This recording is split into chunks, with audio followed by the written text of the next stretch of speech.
Hello Vijay. Why are you looking at the brochures of sewing machines? Ginny, my wife wants to buy a sewing machine so that she can earn extra money in her free time. The sewing machine costs 5,000 rupees. She has 4,000 rupees with her in savings. We need to borrow 1,000 rupees for 1 year. I'm trying to figure out which borrowing option to choose. It is so complicated. What are the borrowing options that you have? I can borrow 1,000 rupees from the local money lender who will charge me 20 rupees per month. Or I can borrow 1,000 rupees from our neighborhood bank, which will charge us 8% per year. Vijay, listen to me carefully. You remember we had discussed the concepts of interest and interest rate earlier? Yes, I remember. Let us understand this concept further today.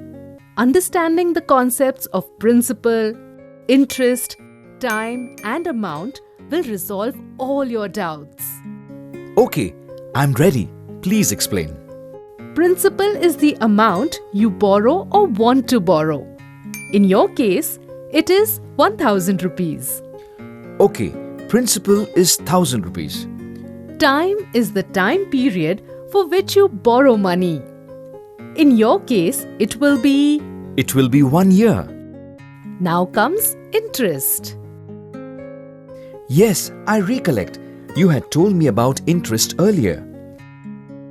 It is the additional money that I earn when I put money in a bank or I am charged if I borrow money. So if I put 100 rupees for 1 year at 8%, I get 8 rupees.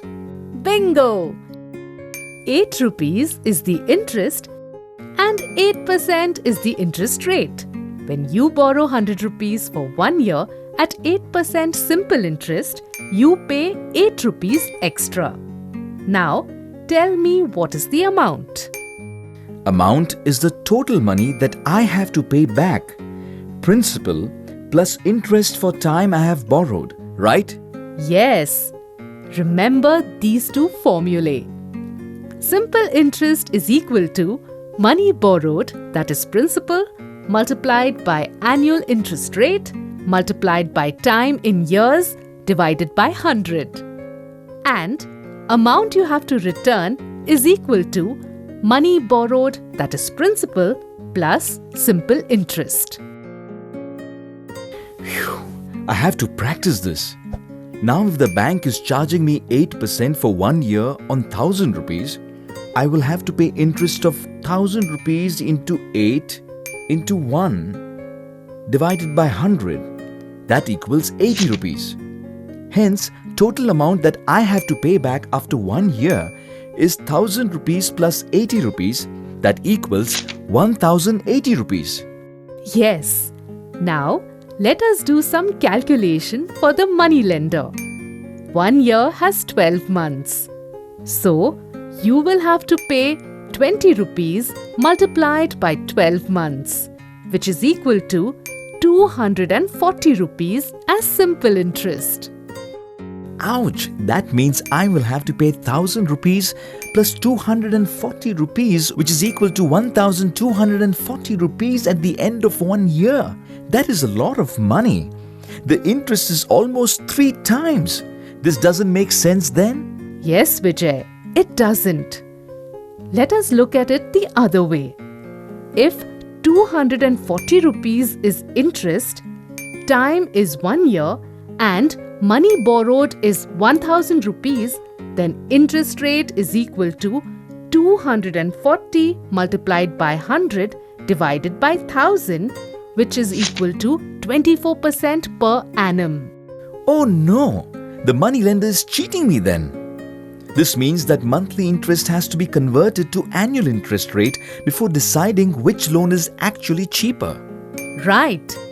Monthly interests are misleading. By the way, Vijay, do you know what your EMI will be? EMI? What is EMI? Equated monthly installments. EMI is the sum of money that you have to pay back every month. Which means I have to pay 1,080 rupees back.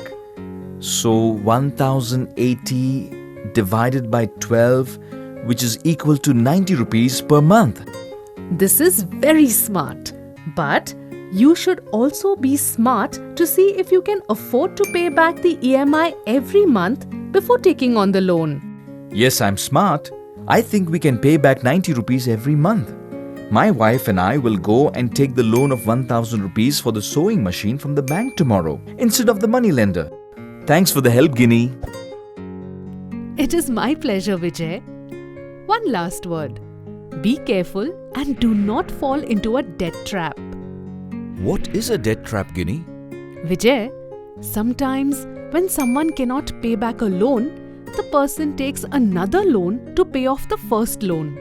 Now, while the person will succeed in paying off the first loan, assuming that his financial situation doesn't change significantly, he may need to take a third loan to pay off the second loan. In this manner, he can get trapped into a vicious cycle of endless borrowing. This is more likely if the loans bear high rates of interest. High interest bearing like the loan from the moneylender that we were discussing at 24% per annum simple interest? That is dangerous. Now I understand, Ginny, how one can get caught in a debt trap. We'll be very careful. All the best, Vijay. Do pay your EMIs on time and always choose wiser options like a bank when you need to borrow money.